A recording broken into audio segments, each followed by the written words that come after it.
Hey guys, coming to you from Orangeburg, South Carolina, where everything is under a state of emergency currently, although really not bad here yet. It'll get a little worse later on, although not nearly as bad as for my viewers in Florida, obviously.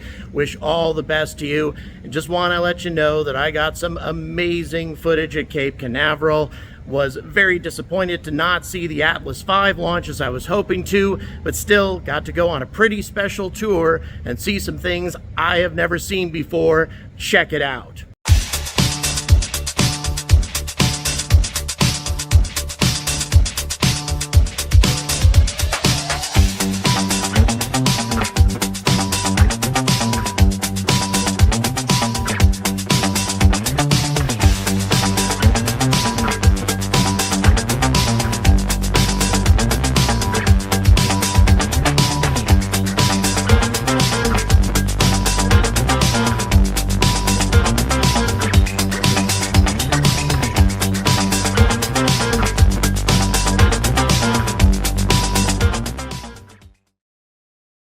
Hello everyone, as you can see, suffering in the Florida heat. Was really hoping to get an opportunity to see a launch of the Atlas V, pretty powerful upgunned version with 5 solid rocket boosters and all that, but the hurricane, all of that made ULA decide to scrub the whole thing, and about 12 hours prior to the actual launch was a big disappointment. But we're going to check out some tours and other things here at the Cape, try to make a little bit of lemonade out of all of these lemons, and hopefully we'll get something worthwhile out of all of this. I hope you guys enjoy the tour. Alright, off we go on this behind the scenes tour, a more in-depth tour, an hour and 45 minutes. A few years ago, Jeff Bezos sold off some Amazon shares to build a rocket factory. That factory is here in Florida. If you know Blue Origins, they do space tourism from Texas with their new Shepard rocket. You'll launch, float around for a few minutes, and come back down and land. In my opinion, the most famous person to do this so far is William Shatner. Captain Kirk finally got to go to space. But what we have across the street from our parking lot is completely different than the tourism in Texas. It is a rocket factory for something called New Glenn. It's a new, reusable, heavy-lift rocket that one day could help NASA bring payloads to the moon. It works just like the Falcon 9 from SpaceX, where the rocket will launch, then it comes back down and lands, except it's a much bigger rocket. And of course, things are much easier with 2 days in free shipping.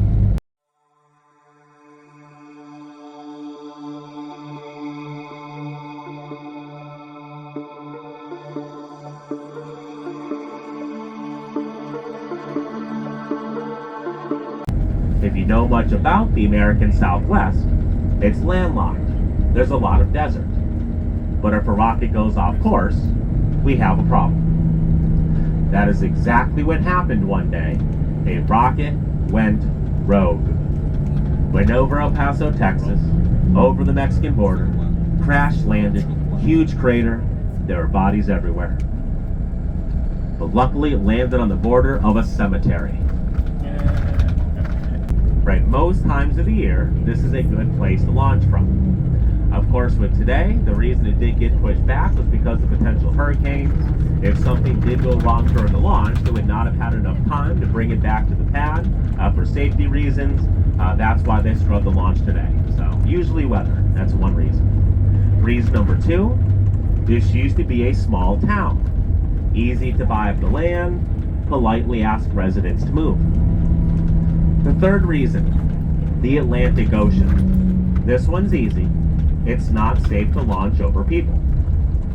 The final reason, we get a boost on our rockets by leaving from Florida. Imagine you're at the North Pole. Take a few steps to the side. You're not on it, but you're close. Now walk around the Earth once. Since you're near a pole, you will not have to go far or fast to go around the Earth once. Now slide to the equator, where the Earth is much wider. To go around the Earth in the same amount of time as your friend near the North Pole, you must cover a lot more ground and go a lot faster, but in the same time. So therefore, the closer you are to the equator, the faster the Earth is moving, or boost we get on our rockets. From Florida, that's around 900 miles per hour, or 1,400 kilometers per hour. The same reason the Europeans launched from French Guiana in South America near the equator. That's around 1,000 miles per hour, about 1,600 kilometer per hour boost by using the rotation of the Earth. Now here on the left side of the bus, see these buildings on the other side of the trees? This is the brand new SpaceX Hangar X. This is their newest rocket facility here at Kennedy Space Center. Also, this is where they will move some of Starship operations. It's what Elon Musk and his team are working on in Texas. Some of that will be moved here to Florida within the next year. So I mentioned it's a rocket facility. So let's explain what that means. SpaceX uses rockets over and over again. In fact, the most they have launched and landed a single rocket to date is 16 times. The most a space shuttle ever launched was 39, and that took Discovery about 20 years. But in between the landing and the launch, the rocket needs repair. That's the repair center. The road we're on right now is the same road the astronauts would travel on out to the launch pads. They would start their journey in a place called Operations and Checkout, and it takes 15 minutes to drive to the pads.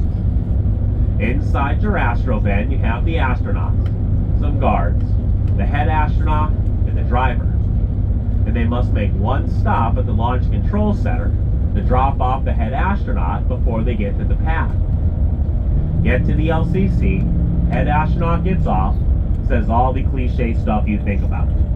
Have a great 2 weeks, stay safe, Godspeed, have fun, and do you have your boarding pass? So the veterans take out a boarding pass, say here you go. And the rookies get confused because they don't have one.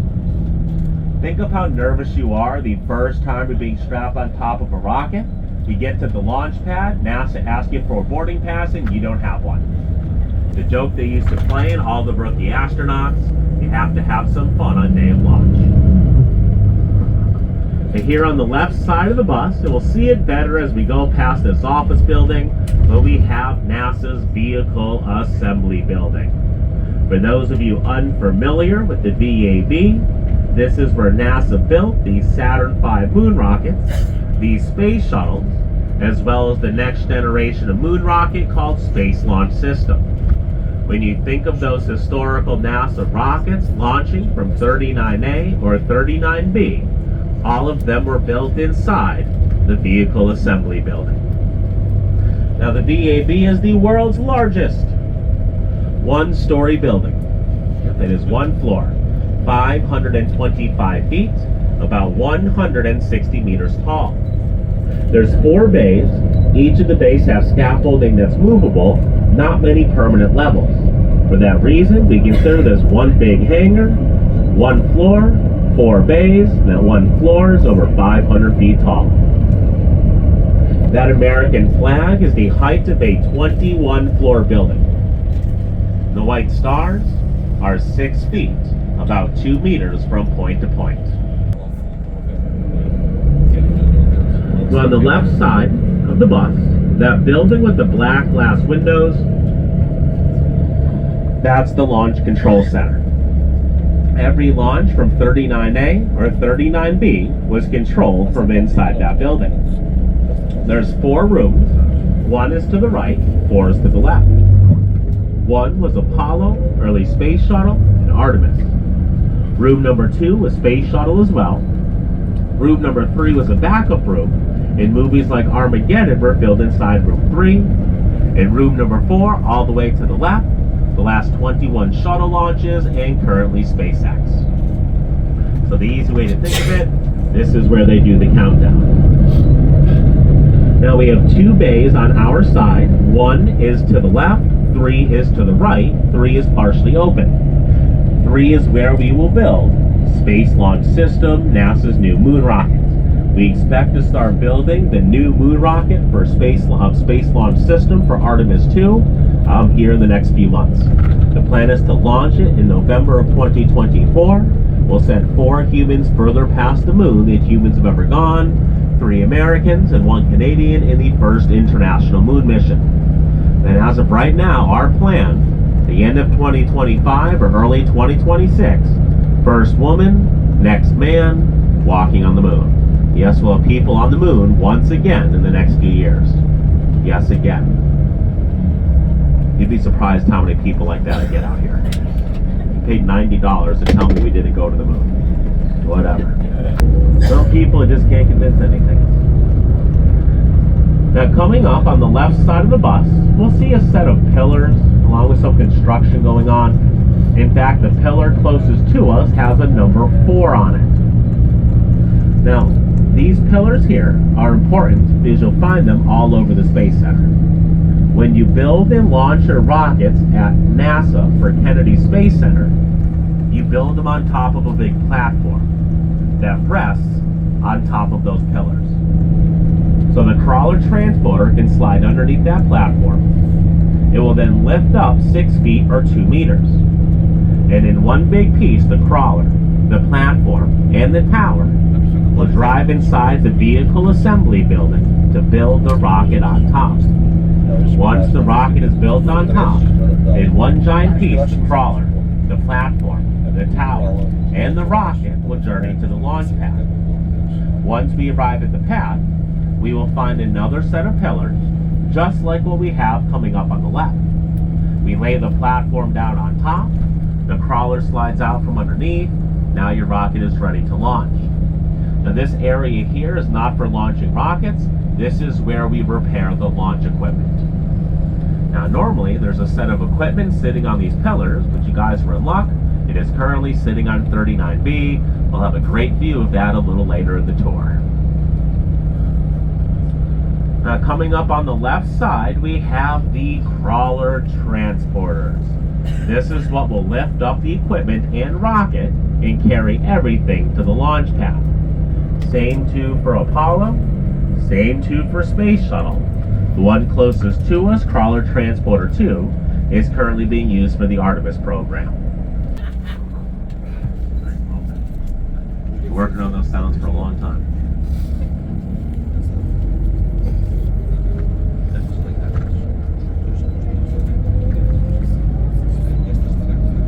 Now staying on the left side of the bus,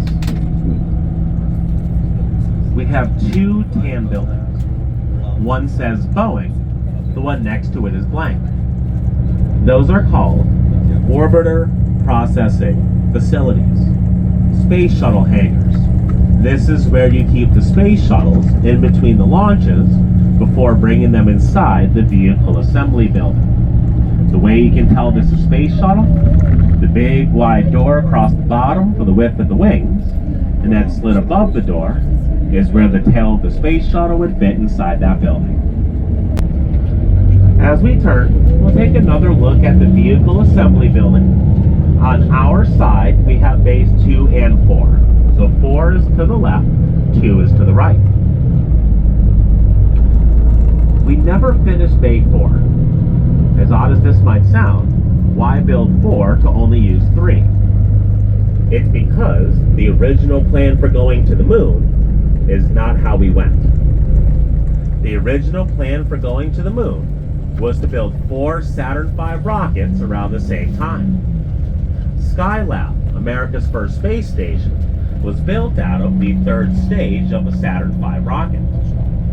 So the idea was to build 4 Skylabs, send them to space, put them together to make a moon ship, push it to the moon, and one day push that towards Mars. Now, most of you may not have heard about this, but there was a push for a long time in the 60s, Mars by 85, and Mars by the mid-1980s. And of course, that never happened, but that was part of that original plan with the moon ship and Mars ship. So what happened? The space race. We needed to show we could beat the Soviets to the moon. We did not have enough time to build 4 Saturn V rockets make this big moon ship, so instead we went the way we did. So that's why there's 4 bays on the VAB to build 4 Saturn V rockets, construct a big moon ship, push that to the moon, and one day push that to Mars. So currently we are inside what's called the exclusion zone. That means on day of launch, no one is allowed inside this area outside, of course, the astronauts. It sits 3 miles, about 5 kilometers away from the pad. And so far, for safety reasons. In fact, the last time we lost the rocket out here, on Launch Complex 40, there were pieces of metal up to 12 miles, about 18 kilometers away. I think especially the Saturn V rocket was 91% high explosives. Now look at it that way. And the reason I'm always getting bent out of shape when it comes to safety out at Boca Chica is because these people you're looking at right now are definitely within 12 miles of the pad. They're actually significantly closer than that. Out at Titusville, close to Cape Canaveral, people have rocket insurance. They pay $150 a year in case debris flies through their house. I think these people don't have rocket insurance.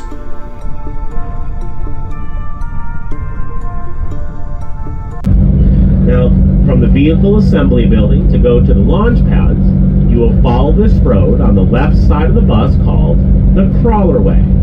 Think of it like a rocket road. This is the road the crawler transporter will follow all the way to the pad. It is a 1-lane road, the width of an 8-lane highway. The crawler transporter will straddle that grass median. To go from the vehicle assembly building to 39A will take between 7 and 8 hours. To go from the VAB to 39B will take between 8 and 9 hours. When fully loaded and full throttle, the maximum speed of a crawler transporter, half of 1 mile per hour, about 0.8 kilometers per hour. Unloaded, it goes 4 times faster, 2. Now, during the first wet dress rehearsal, the first time we brought the rocket to the launch pad, we got the crawler transporter up to 0.8 miles an hour, and the cleat broke. If that is just too fast, half of 1 mile per hour, that's the maximum speed. Let's talk about gas mileage. 32 feet per gallon of diesel fuel. That's about 10 meters for 4 liters. But I have good news. It's a hybrid. Yeah, not a Prius hybrid. Diesel electric, like a train or a locomotive. Diesel generators power the electric motors. And here on the left side of the bus, we have something kind of cool. It's an old platform left over from the shuttle program. You'd build your shuttles on top of this platform and launch them from 39A or B. But everything from Shuttle was also used during Apollo, which means this platform was also used for Apollo 11. Now, sadly, we have no more use for it. We are tearing it apart. Okay, so this area here is called the LC-39 Observation Gantry. This is a launch viewing area for everything to the south. Although we are currently on Launch Complex 39, we are way too close to these 2 launch pads. We would not be able to watch a launch from here. However, for everything down to the south, this is a great place to watch from. The way it would work, it'd be $49 on top of park admission to come here. They give you snacks, you get a souvenir, and as you can see, you have a great view of a rocket launch from 3 separate paths. So now we're going to turn around, start up to the north, with launch pad 39B. That belongs to NASA's Artemis program. When we go back to the moon and on towards Mars, that is where we leave from. Your next generation of NASA moonwalkers will leave from 39B. To our east, where it says SpaceX, that is 39A, the world's most famous launch pad. Moonmen, space shuttles, as you see, currently SpaceX for Falcon 9s, as well as Falcon Heavy missions. There's 2 towers out there. The tower to the left is what's considered 39A. The tower to the right is brand new for Super Heavy Booster and Starship. That is the new rocket coming soon from SpaceX. Down to the south, the closest launch pad to us, Launch Complex 41. United Launch Alliance, the Atlas V's, a coming soon Falcon. When Boeing sends people to space, they will be leaving from 41. If you remember Perseverance, our latest Mars rover, that left from 41 as well. Straight down to the south, where we see 4 lightning towers. Launch Complex 40, SpaceX, the Falcon 9s. No people, everything else. So everything but people for a Falcon 9 can leave from 40. To the right of 40, we have what looks like a tall, skinny building, almost like a horn on each side. That is Launch Complex 37B, United Launch Alliance, the Delta IV Heavy. That building is directly on the launch pad. They'll stand the rocket up inside the building. If that's the case, how do you launch a rocket? Yeah, you move the building. That entire building moves 80 yards, about 80 meters, using a set of train rails. Only takes 2 minutes, then they're free to launch the rocket. Now, of course, that seems odd moving the building, but a lot more can go wrong moving the rocket than moving the building. If you look at it that way, it makes more sense to just move the building.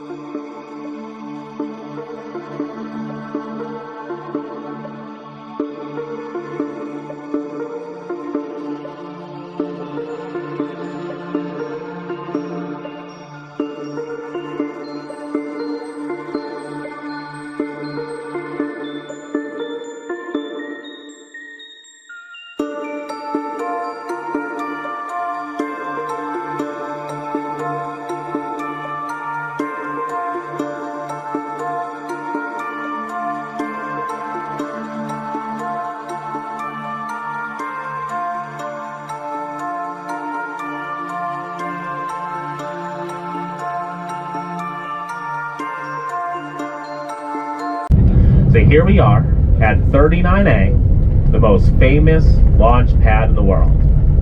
All 12 men that walked on the moon left from right here on 39A. Skylab itself, 82 space shuttles, the Falcon Heavy rocket from SpaceX, their crewed missions, coming soon Super Heavy booster and Starship, and a set of Transformers. Yeah, if anyone saw Transformers 3, that was filmed on 39A. As you can see, SpaceX is here. They're currently 9 years into a 20-year lease. They spend around $100,000 a month to control this launch pad. And of course, that seems expensive, but think of the money and time that goes into building a launch pad, or you can rent one from us.